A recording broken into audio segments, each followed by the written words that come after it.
Quería recordaros una anécdota que me ocurrió a mí con Amanda cuando era pequeñita. Cuando era pequeña, la llevamos un día a vacunar. Una de las tantas vacunas que le ponen a los niños normalmente en su programa de vacunación. Y pues como no podría ser de otra manera, pues cuando le pusieron la vacuna, cuando la pincharon, pues se puso a llorar. Era pequeñita, era un bebé. O tendría pues un año y medio, no recuerdo muy bien, ¿no?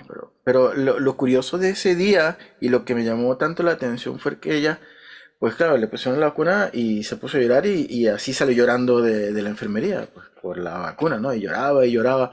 Pero a medida que estábamos, que ya habíamos salido y a medida que ella seguía llorando y se llorando, poco a poco, pues mientras estaba llorando, ¿no? Comenzó a cantar. Se puso a cantar, lloraba y cantaba.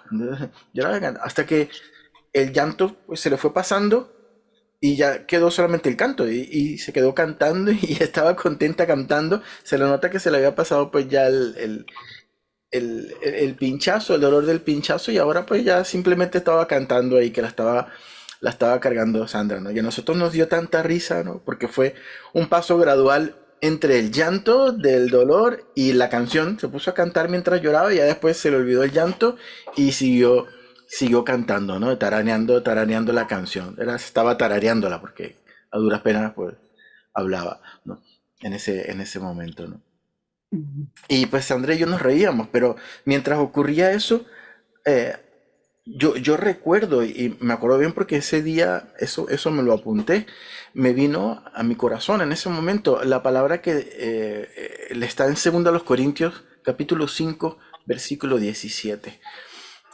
Lo podemos tener ahí abierto porque lo vamos a leer, pero eso lo estuvimos revisando la semana pasada, ¿no? Cuando hablamos de la seguridad de la salvación. Y en ese caso, en ese pasaje habla de que las cosas viejas pasaron, he aquí, todas son hechas nuevas, ¿no? Y los niños tienen esa particularidad que vimos allí en la anécdota de Amanda. Y no solamente en eso, si tú a veces has visto a niños que yo, por ejemplo, en el caso de mis hijas están, ya todavía son niñas, pero ya están un poquito grandes, pero todavía son niñas, ¿no? Y hay veces que hacen algo malo, hacen algo mal, y yo me enfado con ella, ¿no? Y las reprendo, y las riño, y les chillo y de todo porque se han portado mal o lo que sea. Y es que a los 10 minutos están tan contentas, otra vez, pueden ser que lloren, puede ser que se sientan mal, pero a los 10 minutos están cantando y están felices y me abrazan y yo todavía estoy con los calores de la molestia, del cabreo, ya vienen y me hablan, "Papá, papá", como si se les hubiese olvidado, ¿no? Como si no hubiese pasado absolutamente nada, ¿no? Y eso pues hablaba mi corazón y yo pensaba que cuánto nosotros tenemos que aprender, ¿no? De los niños, ¿no? Cómo Mm, dejamos pasar, cómo dejan pasar esos rencores, esas rabias esas cosas que envenenan el alma y envenenan el cuerpo tan rápidamente, ¿no? Y pensaba, y a raíz de esto, quería compartir en esta mañana algo que con lo que nosotros solemos lidiar normalmente en nuestro caminar como creyentes, ¿no? Que es nuestro pasado, ¿no? Es un poquito para completar lo que hablábamos la semana pasada de la seguridad de nuestra salvación, o la semana pasada y la antepasada, ¿no? Y es nuestro pasado, las cosas que nosotros arrastramos en nuestra vida y que pesan tanto muchas veces, ¿no? O sea, forman parte de nuestro pasado, pero es como, se me ocurría pensar a mí como un ancla que tiramos en el barco o como el típico, cuando nos subimos al bote y arrancamos con el motor, pero dejamos amarrado el bote allí al muelle, ¿no? Entonces, pum, llega un momento que el motor tira, pero que no podemos avanzar, ¿no? Y vamos a leer nuevamente en 2 Corintios, en el capítulo 5, pero lo vamos a leer a partir del capítulo 14, un poquito antes. 2 Corintios 5, 14. Dice, porque el amor de Cristo nos constriñe. Estoy leyendo la Reina Valera. El amor de Cristo nos constriñe pensando esto, que si uno murió por todos, luego todos murieron. Versículo 15, y por todos murió, para que los que viven ya no vivan para sí, sino para aquel que murió y resucitó por ellos. De manera que nosotros, de aquí en adelante, a nadie conocemos según la carne. Y aun si a Cristo conocimos según la carne, ya no le conocemos así. De modo que, si alguno está en Cristo, nueva criatura es, las cosas viejas pasaron, he aquí, todas son hechas nuevas. Pablo le escribe estas palabras a los hermanos de la iglesia de Corinto y la primera vez o las primeras veces que yo leía esta palabra, a mí me costaba un poquito entenderla, ¿no? Sobre todo cuando comienza hablando acerca de que el amor de Dios nos constriñe. Y yo pensaba, pero ¿qué habrá querido decir el apóstol Pablo con que el amor de Cristo nos constriñe, ¿no? Eh, y yo he querido revisar poquito a poquito o parte por parte este pasaje para que extraigamos pues algunas enseñanzas de lo que el Espíritu Santo estaba inspirando el apóstol Pablo y le compartiera a la iglesia pues de Corinto. Versículo 14, la primera parte, porque el amor de Cristo nos constriñe.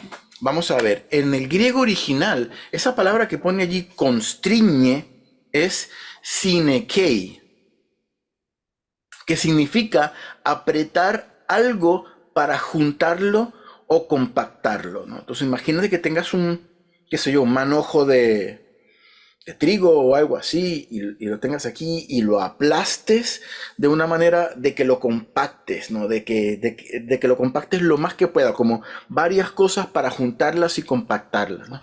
Hay otras versiones, otras traducciones que utilizan una terminología que igual a mí no me convence mucho, ¿no? Por ejemplo, en la nueva versión internacional, si alguien la tiene, pone que el amor de Cristo nos obliga. Hay otras versiones que dice, pues nos impulsa o nos domina, pero en realidad la palabra que más se ajusta a lo que el apóstol Pablo quiso decir es el amor de Cristo nos constriñe, nos aprieta, es como que nos cerca y ejerce presión de cada uno de los lados hasta que nos compacta, ¿no? En otras versiones creo que dice también nos obliga, ¿no? Pero el significado es esa, ¿no? Es mantener algo junto, confinar, contener con presión, apretar una cosa de cada lado para mantenerlo junto, ¿no? Y es una palabra un poco curiosa que utiliza el apóstol Pablo. ¿Cómo es que el amor de Cristo nos aprieta hasta el punto de que nos hace así mantener todo junto, ¿no? Y esta palabra muchas veces es usada, esta palabra sinekei en el griego, muchas veces es usada en el Antiguo Testamento, en el Nuevo Testamento, perdón, con significados más o menos diferentes. La mayoría de las veces lo utiliza el autor para hablar acerca de padecimiento de una enfermedad, así como lo escuchamos, padecimiento de una enfermedad. Por ejemplo, cuando en el pasaje, cuando a Jesús le dicen que la suegra de Pedro está enferma, que tiene mucha fiebre y que está muy malita, utiliza la palabra sinekei, que está padeciendo enfermedad. O sea que ese constreñir o ese apretar da también nos transmite también una idea de padecimiento, pues de sufrimiento, de molestia, ¿no? De- Cada vez que estamos apretados, pues no estamos muy cómodos, por decirlo de alguna manera. También es usada, por ejemplo, cuando traían a personas que padecían enfermedades a Jesús para que Jesús les sanara. Cuando decía en el Nuevo Testamento padecer enfermedad, pues habla de esta palabra sinekei. También es utilizado por Jesús esta palabra cuando Jesús dice que él tenía que ser o estaba esperando ser bautizado por un bautismo y que se angustiaba mucho. Ese angustiarse, sufrir, padecer, es la palabra sinekei, que también significa apretar, tenerlo todo junto. Entonces vemos que el significado primordial, es el de apretar, de mantener una cosa todo junta, pero también implica sufrimiento, ¿no? Cuando Jesús está caminando junto con sus discípulos y dice la palabra que lo estaban apretando todos porque había multitud. ¿Se acuerdan en el episodio de la mujer con el flujo de sangre? Que alguien dice, oh, alguien me ha tocado, ¿no? Entonces los discípulos le dicen, pero maestro, ¿cómo dices alguien te ha tocado si la multitud te está apretando hasta tal punto de que miles de manos y miles de personas te están tocando? Ese apretar allí que la multitud te está apretando es la palabra sinekei. En una ocasión también Jesús está orando por Jerusalén y, y llora por Jerusalén y dice que va a llegar el momento que a Jerusalén la van a acorralar y la van a destruir, la van a rodear y la van a acorralar. Utiliza también la misma palabra sinekei. Entonces vemos que esta palabra tiene una connotación de apretar, de juntar para mantener todo junto, pero también lleva implícito tema de sufrimiento, de padecimiento y en un sentido pues de dolor, ¿no? De estrés también. Si recordamos a Jesús, hacemos una pequeña ejercicio de memoria y recordamos a Jesús ahí en la cruz del Calvario. Imagínate a Jesús allí con sus brazos abiertos, clavado, pero con sus brazos abiertos.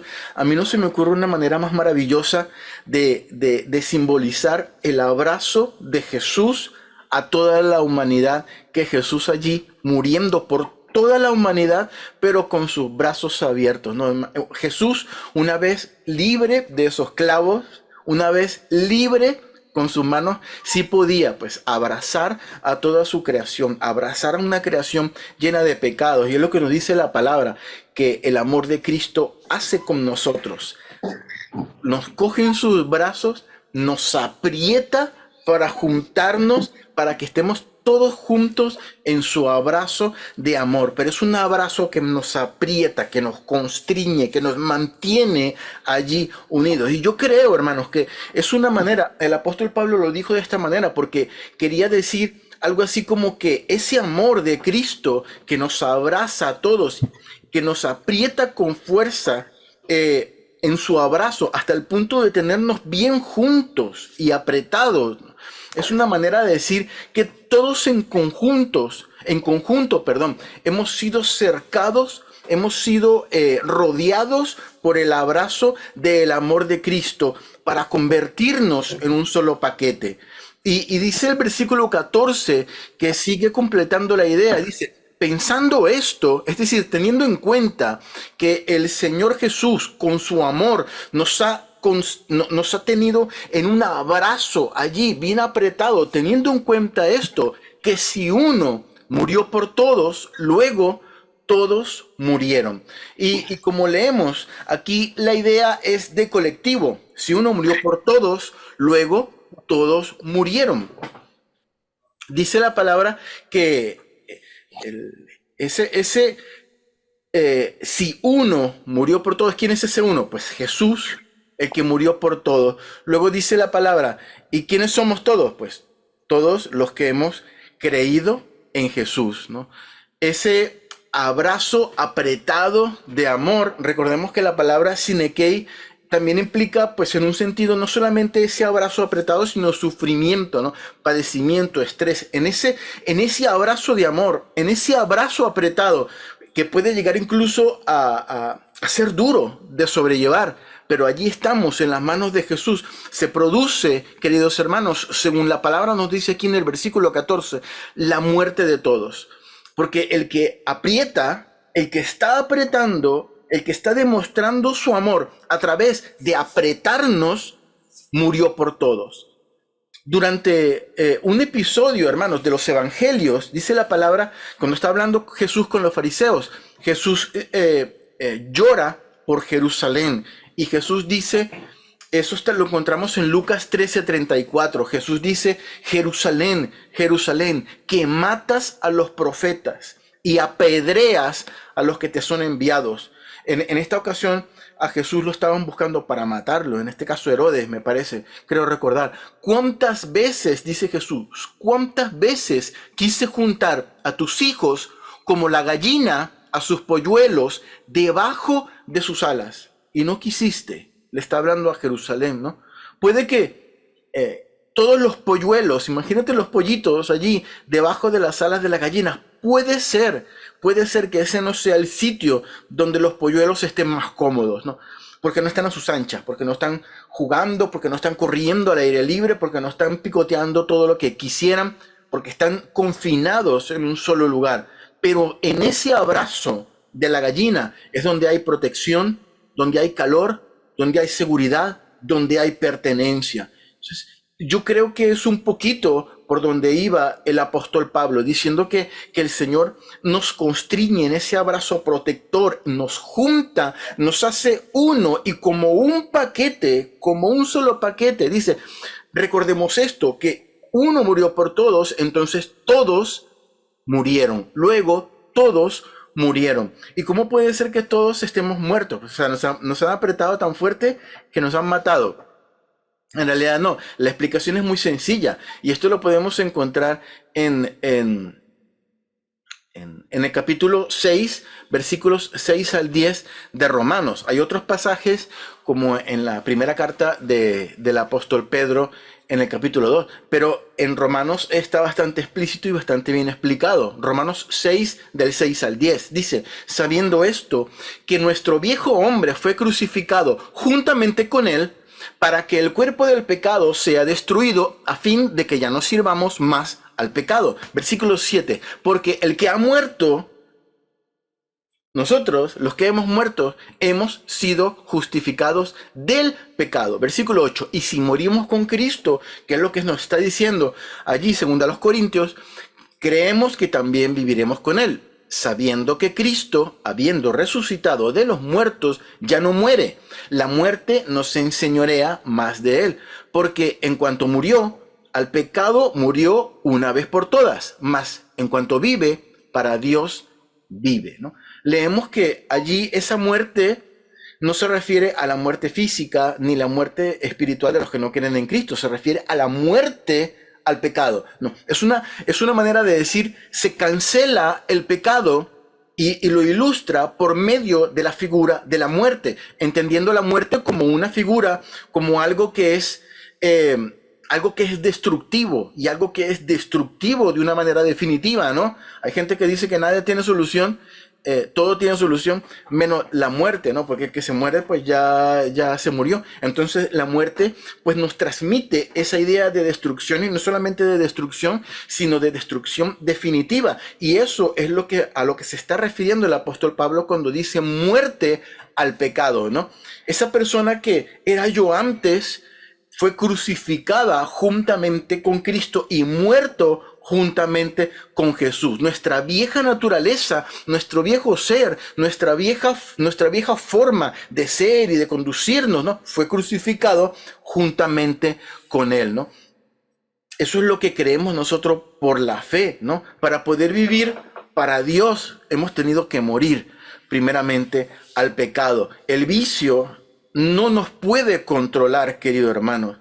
Las cosas desenfrenadas no nos pueden controlar. La depresión no nos puede derribar. La culpa, la falta de perdón, incluso la falta de perdón a nosotros mismos, ya no debe tener lugar en nuestra vida. La depresión, el desorden, ya no es nuestro Señor, porque nuestro Señor, el que nos está apretando, el que nos está constriñendo, aún en medio de la molestia, de ese abrazo apretado, es el Señor Jesús y es el Señor de nuestra vida. Eso significa que no le vamos a fallar a Dios nunca. No, en realidad no. Nuestra vida, y nosotros la experimentamos en nuestro ser, es una vida de continuo caminar y de continuas caídas durante el camino, ¿no? Pero no será lo que predomine, ni será lo que domine nuestras vidas, ¿no? El pecado no es el que traza el camino. El pecado no es imagínense la ilustración de el burrito con la zanahoria, que le ponen un palito y la zanahoria la tienen delante, y el burrito siempre va caminando porque quiere comerse la zanahoria, pero el que va arriba del burrito lleva la zanahoria y el burrito siempre va caminando, ¿no? Pensando que algún día va a encontrar la zanahoria, pero lo que va a salir como un tonto detrás de la zanahoria, ¿no? Y nunca la va a alcanzar, porque la lleva con un palito el que va adelante, ¿no? Versículo 15.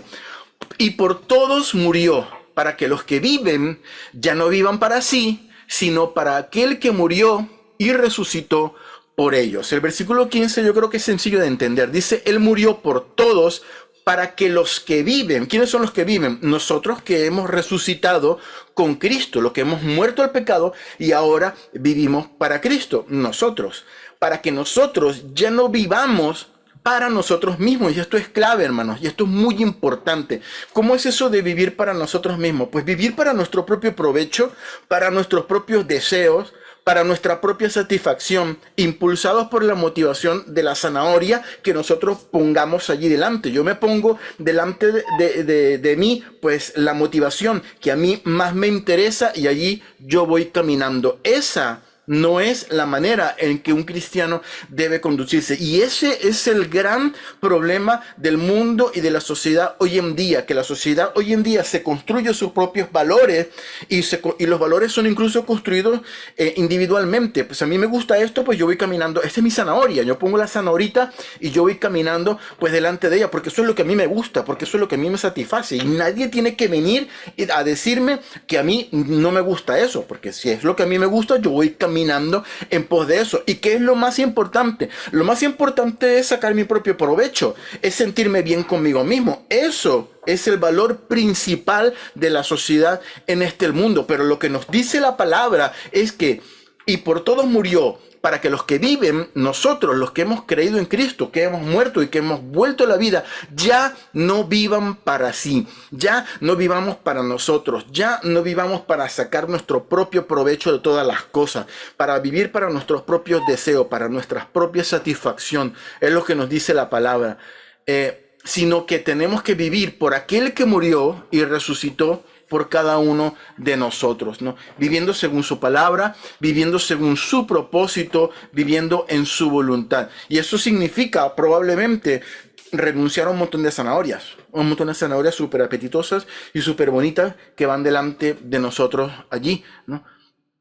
Y si no estamos viviendo una vida así, si nosotros nos preocupamos única y exclusivamente por nosotros mismos para vivir una vida para nuestro propio provecho, pues es probable que no estemos viviendo una vida que agrade del todo a Dios. Pero lo bueno es que aún estamos a tiempo de enmendarnos, de quitar las zanahoritas delante y de vivir una vida, como dice la palabra, que no sea para nosotros mismos, sino para aquel que murió y resucitó por nosotros, según el versículo 15. Versículo 16. En el caso del versículo 16 nos introduce al versículo 17, ¿no? Y nos explica a nosotros los creyentes de qué manera tenemos que conducirnos, tenemos que abordar nuestra vida como cristianos, ¿no? ¿Cuáles tienen que ser nuestros cánones, nuestra manera de medir y con qué criterio vamos a valorar a los demás? Si nosotros leemos unos versículos antes de los que acabamos de leer en 2 Corintios, nos vamos a dar cuenta de que Pablo también está hablando de él, de sus ministerios y de la manera como las otras personas deberían verlos a ellos como servidores de Cristo. Y Pablo aborda un poquito de eso a continuación. Dice, versículo 16, de manera que nosotros de aquí en adelante a nadie conocemos según la carne, ya que hemos muerto, hemos resucitado, hemos entendido que no vivimos para nosotros, sino que vivimos para aquel que murió por nosotros. Entonces nosotros de ahora en adelante, una vez que hemos entendido eso, ya no a nadie conocemos según la carne, versículo 16. Y aún si a Cristo conocimos según la carne, ya no le conocemos así. De aquí en adelante, desde que morimos al pecado y desde que ya no vivimos para nosotros mismos, como hemos leído en el versículo 16, desde que Jesús es nuestro Señor, desde que Jesús es nuestro Salvador y nos ha librado de la muerte, no conocemos a nadie según la carne, dice la palabra. Ya no conocemos a nadie según la carne. Es decir, ya no utilizamos nuestra vieja naturaleza, nuestra vieja manera de pensar, nuestros criterios antiguos, nuestros antiguos conceptos para valorar a las personas según nuestra naturaleza antigua, ¿no? ¿Con qué criterio, hermanos? Vamos a pensar en estas palabras. ¿Con qué criterio juzgamos nosotros lo que hacen o lo que dicen las personas que están a nuestro alrededor, las personas queridas, ¿no? Nuestros hijos, nuestros padres, las personas a quienes valoramos, ¿no? ¿Con qué espíritu valoramos lo que hace mi esposo, lo que hace mi esposa? Más de una vez, personas que son muy cercanas a mí me dijeron palabras que me hirieron. Y eso nos pasa a todos nosotros. ¿Cómo valoro eso hoy? Sopesamos cómo lo valorábamos antes y cómo lo valoramos ahora. O sea, qué peso le dábamos antes cuando no conocíamos al Señor y qué peso tenemos que darle ahora cuando Cristo nos ha hecho nuevas criaturas, cuando las cosas viejas ya pasaron. ¿Qué peso le doy yo a mi vida? ¿Qué importancia tiene y cómo me afecta lo que digan de mí, lo que piensen de mí, aún las personas que tengan importancia sobre mi vida? Si lo hiciera según la carne, como dice el versículo 16, y si valoro a estas personas, estas actitudes o estas palabras, según mi naturaleza antigua, según la naturaleza que yo tenía antes de conocer a Jesús, entonces a lo que me llevarían todas estas cosas es a tristeza, a rencor, a ira, a falta de perdón, a amargura, ¿no? Esas porquerías que no nos dejan avanzar, esas cosas que hacen que nuestra barca, aunque haya un motor rodando, todavía siga amarrada allí del muelle, ¿no? ¿Qué criterios estoy utilizando para afrontar los errores que yo cometí en mi pasado? Porque todos tenemos cosas que hemos hecho en el pasado que nos avergüenzan tal vez o de las cuales no somos no estamos tan orgullosos, o incluso cosas que han tenido consecuencias o, a largo plazo, desagradables o qué sé yo. Imagínate un creyente, qué sé yo, que haya robado un banco, que haya matado a una persona y haya tenido que pasar la mitad de su vida ahí en la cárcel y sale y conoce a Cristo. Eso es algo que tiene que arrastrar, eso es algo que tiene que llevar, y como eso, muchísimas cosas que tal vez no son tan dramáticas como ella, pero que hemos tenido que arrastrar también nosotros como creyentes. No, la pregunta es, ¿estoy dejando que mi vieja naturaleza sea la que me dicte cómo me debo sentir y qué es lo que debo guardar en mi corazón respecto a ello, respecto a eso que estoy arrastrando o eso que pasé en mi pasado? Dice la palabra, y aún si a Cristo conocimos según la carne, es decir, en nuestra vieja naturaleza, ya no le conocemos así. Es decir, alguna vez creímos conocer a Jesús, ¿no? Y saber algo de Dios, pues ya no es igual. Eh, eh, Ponte a pensar qué pensabas tú de Jesús, qué pensabas tú de Dios cuando no le conocías y qué piensas tú ahora de Dios cuando has aprendido tanto de la palabra del Señor y cuando has aprendido tanto de tu caminar con el Señor Jesucristo. Antes era una teoría, antes tú creías cosas y ahora puedes pensar, mira, antes yo pensaba que esto era así, y mira cómo es diferente ahora que conozco al Señor. Y después de aclarar estos puntos de los versículos, llegamos al versículo 17, que es donde me gustaría llegar para que lo recordásemos una y otra vez. De modo que, versículo 17 de 2 Corintios, de modo que si alguno está en Cristo, nueva criatura es. Las cosas viejas pasaron, he aquí, todas son hechas nuevas. De manera que si en este lugar o en el mundo alguien ha creído en Jesús y ha decidido vivir para Jesús, es una nueva criatura, es una nueva creación. Dice la palabra, inspirados por el Espíritu Santo, el apóstol Pablo, las cosas viejas se quedaron atrás, las cosas viejas pasaron, todas son hechas nuevas, ¿no?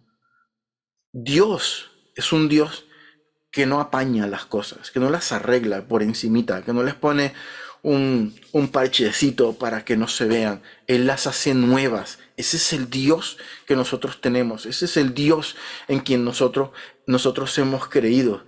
Dice la palabra, según Lamentaciones 3:23, que Dios tiene misericordias nuevas para nosotros cada mañana. Cada mañana tiene misericordias nuevas. Isaías 40:31, por ejemplo, Dios promete nuevas fuerzas a los que esperan en Él. Isaías 43:19 dice que Dios nos promete hacer cosas nuevas, abrir caminos en los desiertos y ríos en la soledad. Apocalipsis 21, por ejemplo, dice que el que estaba sentado en el trono dijo: he aquí, yo hago nuevas todas las cosas. Ese es el Dios que hace las cosas nuevas, ¿no? Al final de todo, el Señor nos promete que habrá un cielo nuevo y una tierra nueva. Y Él nos hace nuevas criaturas, nuevas creaciones.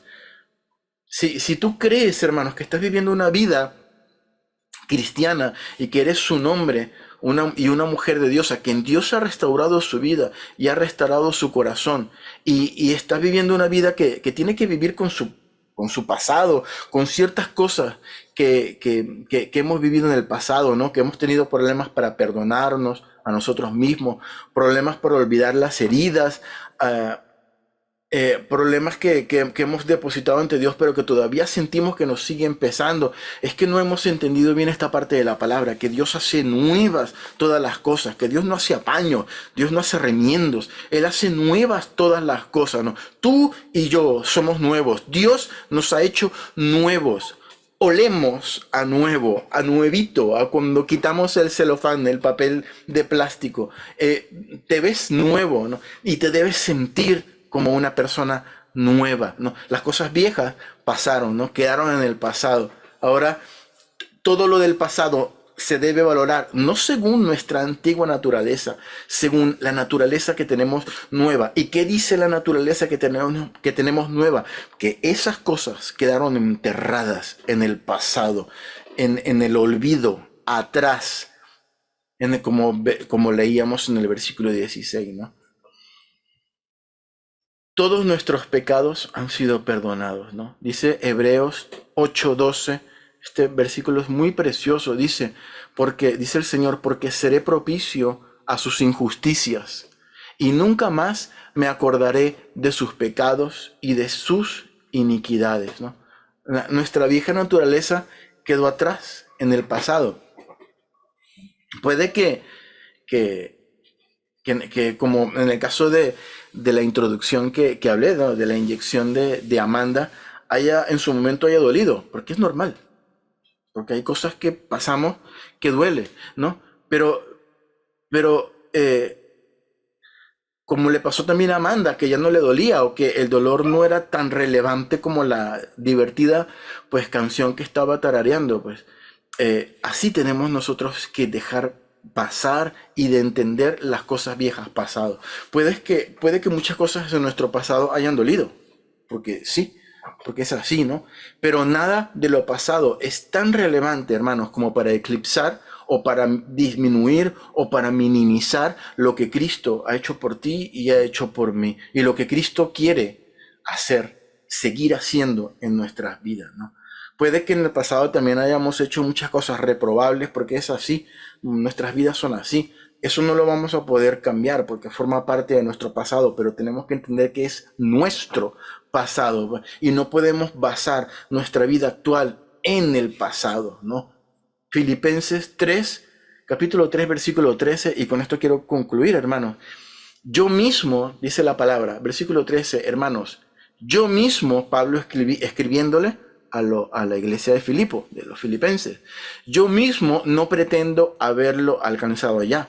Pues hay cosas de mi vida, pues, que en las que sigo batallando y sigo corriendo, ¿no? Pero una cosa hago: olvidando ciertamente lo que queda atrás. Lo que queda atrás es pasado. Lo que queda atrás lo olvido. No lo llevo a cuestas. No me lo traigo donde quiera que voy. Lo dejo atrás porque pertenece al pasado. Olvidando ciertamente lo que queda atrás y extendiéndome a lo que está adelante. Allí sigo yo en la carrera, ¿no? Probablemente tengamos que vivir con algunas de las consecuencias de muchas cosas que vivimos y que hicimos, o que dijimos, o que pensamos, pero estas no son las que condicionan ni las que tienen que llevar nuestra vida y nuestra relación con Dios, porque las cosas viejas pasaron, he aquí, todas son hechas nuevas, dice la palabra. Amén, hermanos. Vamos a orar, Señor, te doy gracias, maravilloso Dios, por tu palabra, por tu amor, por tu misericordia, por lo bueno que tú eres. Quiero darte gracias, Señor, quiero darte muchísimas gracias, Señor, porque las cosas viejas pasaron, Señor, porque nada de lo de mi pasado condiciona ni mi presente y mucho menos mi futuro, Señor, porque ya no veo las cosas ni las valoro, ni las mido según mi criterio y mi canon de antes de conocerte. Ahora entiendo que todas esas cosas pasaron. Ahora entiendo que ninguna condenación hay para los que están en Cristo Jesús, los que no viven conforme a la carne, sino conforme al Espíritu. Ahora entiendo, Señor, que tú haces borrón y cuenta nueva. Ahora entiendo, Señor, que tú nos haces nuevas criaturas y como nuevas criaturas queremos caminar, Señor. Pronto se acabará el año, maravilloso Dios. Pronto vamos a tener, según el almanaque, un año nuevo, Señor. Y queremos, maravilloso Dios, afrontar un año nuevo, un año que comienza de entendiendo que somos nuevos, que olemos a nuevos, que tenemos que sentirnos como nuevos, porque somos nuevos, porque tú nos has hecho nuevas criaturas. Es lo que dice tu palabra maravillosa, Señor. Te damos gracias por tu amor, por tu misericordia. Te damos gracias por lo bueno que tú eres. Gracias por mis hermanos, los que se han podido congregar. Gracias por los que aún porque por razones, por H o por B, no han podido estar, Señor, por razones técnicas o por otras razones. Te pedimos que los bendigas, que los guardes, que los protejas y que los ayudes, Señor, en esta semana, Señor. Bendice a tu pueblo, bendice tu iglesia. Para ti sea la gloria, la adoración y la alabanza, Señor. En el nombre de Jesús te doy muchísimas gracias, Señor. Amén.